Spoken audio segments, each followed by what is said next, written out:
On a notre structure générale des taux d'intérêt I égale R plus pi A. Okay. Et on a vu que l'inflation anticipée dépend de la Banque centrale, okay, BC, la Banque centrale, et crédibilité, ainsi de suite. Okay, donc, mais l'inflation elle-même, qui est en train d'arriver et non anticipée, influence l'inflation qui est en train d'arriver influence l'inflation anticipée. Pardon. Okay.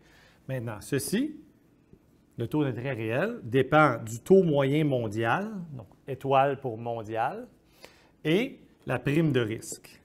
Il y a plusieurs primes de risque associées à un pays. Donc, les principales là, sont le risque d'inflation.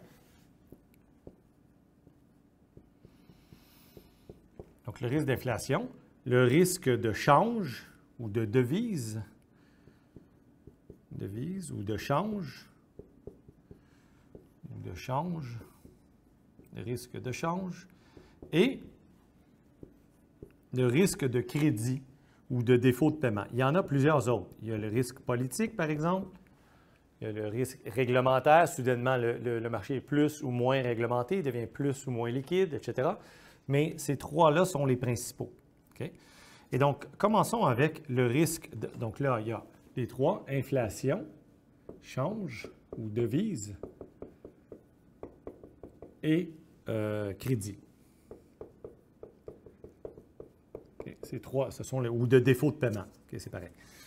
Alors, pour comprendre ces trois-là, prenons les trois cas. Okay? Donc, le risque d'inflation. On reprend notre exemple avec nos montants. Donc, dans un an plus tard, on a les montants ici. Donc, 100 $, 110 $. On a le prix du panier de 10 $, 11 $ anticipé.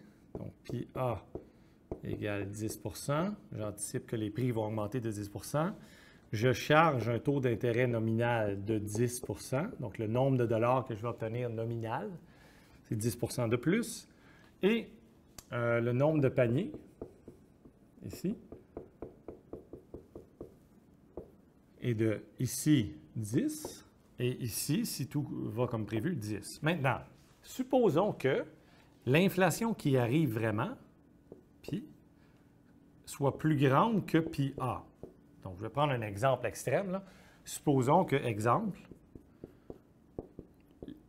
pi égale 100 %, c'est-à-dire que les prix doublent. Au lieu de 10 %, là, les prix doublent. Donc, autrement dit, au lieu de 10 % comme ça, il arrive ceci.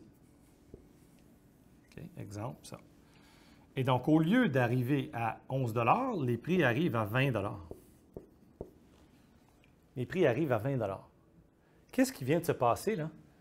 Le 110 $ que je reçois, parce que c'est le même montant que je reçois, n'est-ce pas, nominal, en nombre de dollars. C'est le même montant. Bien, il achète beaucoup moins que 10 paniers. 110 $, ça achète 5,5 paniers là, à 20 $, n'est-ce pas? Et donc, évidemment, j'ai perdu. Je me retrouve avec 5, quelque chose paniers. Donc, j'ai perdu du pouvoir d'achat. Autrement dit, lorsque l'inflation est supérieure à l'inflation anticipée, les prêteurs nets, les épargnants nets perdent. Et lorsque, évidemment, dans la même logique, mais dans l'autre sens, supposons qu'il n'y avait pas eu du tout d'inflation, au lieu d'inflation de 10 %, s'il n'avait pas eu, les prix seraient allés à 10 $, n'est-ce pas? Les prix seraient, donc l'inflation, au lieu de 10 % elle est de 0 %. Mettons. Alors, il serait allé à 10 $. Donc, pas de changement. Donc là, dans ce cas-là, l'inflation aurait été inférieure à ce qui était anticipé. 0 % au lieu de 10 %. N'est-ce pas? 0 %. Aucun changement dans les prix.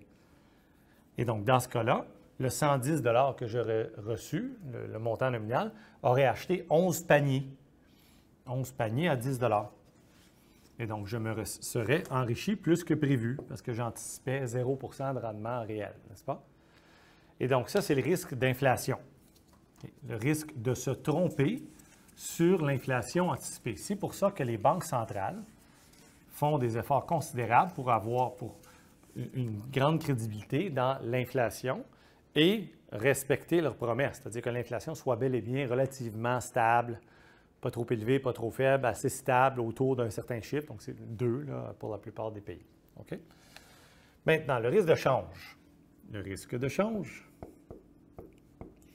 survient lorsqu'il y a des prêts ou des placements dans une autre devise. Okay? Dans une autre devise. Alors, par exemple, je prends 100 $ canadiens, CAD, okay? 100 CAD, 100 $ canadiens, et aujourd'hui, et je place ça aux États-Unis. Okay? Et supposons que le taux de change est de 1 pour 1. Ce n'est pas vrai, mais ce n'est pas nécessaire, c'est juste pour un exemple. Et donc, le 100 millions de dollars canadiens devient 100 millions de dollars US. Supposons que pendant tout ce temps-là, le taux d'intérêt moyen au Canada est de, je ne sais pas moi, 1 %, mettons, et donc très bas, et le taux d'intérêt moyen aux États-Unis est de 10 %. Encore une fois, ce n'est pas vrai, c'est pour montrer des exemples. Donc là, j'ai changé mes dollars canadiens en dollars américains et j'obtiens le rendement aux États-Unis, 110 millions USD, n'est-ce pas? 10 %.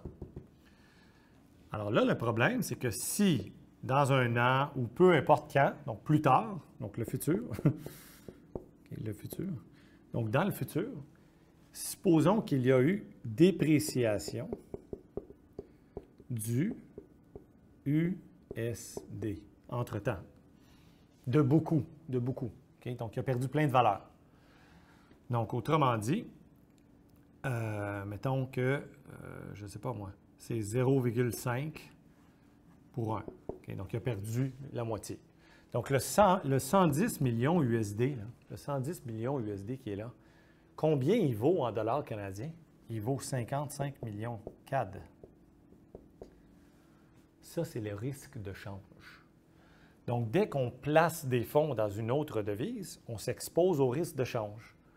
Plus le risque que ceci survienne, là, ce que je suis en train de dire, là, plus le risque que la devise ici se déprécie, donc la devise d'un pays se déprécie, plus les taux d'intérêt vont être élevés, n'est-ce pas? Parce qu'il y a plus de risques. Là. Plus de risques égale taux d'intérêt plus élevé.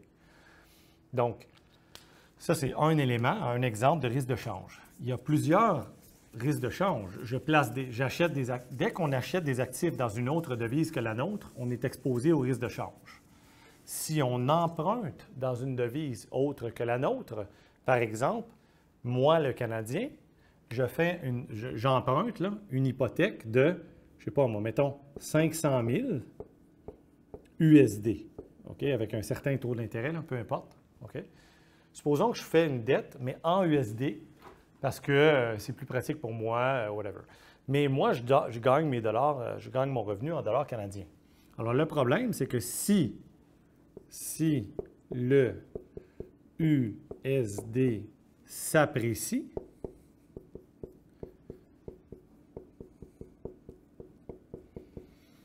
donc aujourd'hui, supposons que 500 000 USD correspond à 500 000 CAD, disons. Donc, j'ai une dette en USD qui équivaut à 500 000 CAD.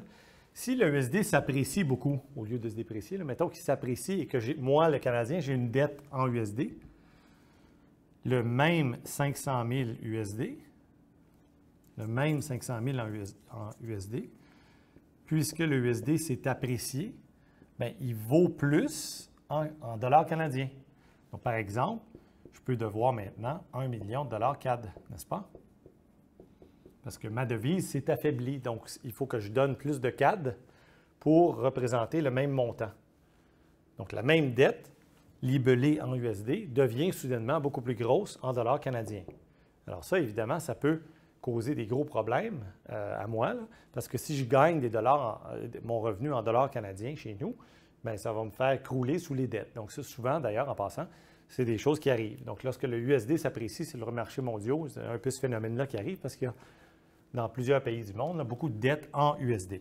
Okay? Donc, ça, c'est toute l'histoire du risque de change. Quand on emprunte dans une autre devise, quand on prête dans une autre devise, quand on place des fonds dans des marchés dans une devise autre que la nôtre, quand on achète des actifs dans une devise autre que la nôtre, etc., ça présente le risque de change. Et finalement, le dernier risque, qui est beaucoup plus facile à comprendre pour tout le monde, c'est le risque de crédit ou de défaut de paiement. Okay? Donc ça, c'est simple. Il y a un risque, ça se peut, là, que quelqu'un prête des fonds à quelqu'un d'autre et il ne revoit jamais son argent. Bon, alors, plus ce risque-là est grand, plus le taux d'intérêt va être élevé. Okay? Plus ce risque-là est petit, plus le taux d'intérêt va être faible. Et donc, autrement dit, si on se résume, on a les taux d'intérêt nominaux, donc les chiffres qu'on voit là, en général dans les marchés, c'est R plus pi A. Et dans le R, il y a le taux d'intérêt réel mondial plus une prime de risque associée au pays spécifique. Okay? Et donc ça, évidemment, ça correspond au marché, au modèle du marché des fonds prêtables, okay, qu'il faut expliquer évidemment aussi.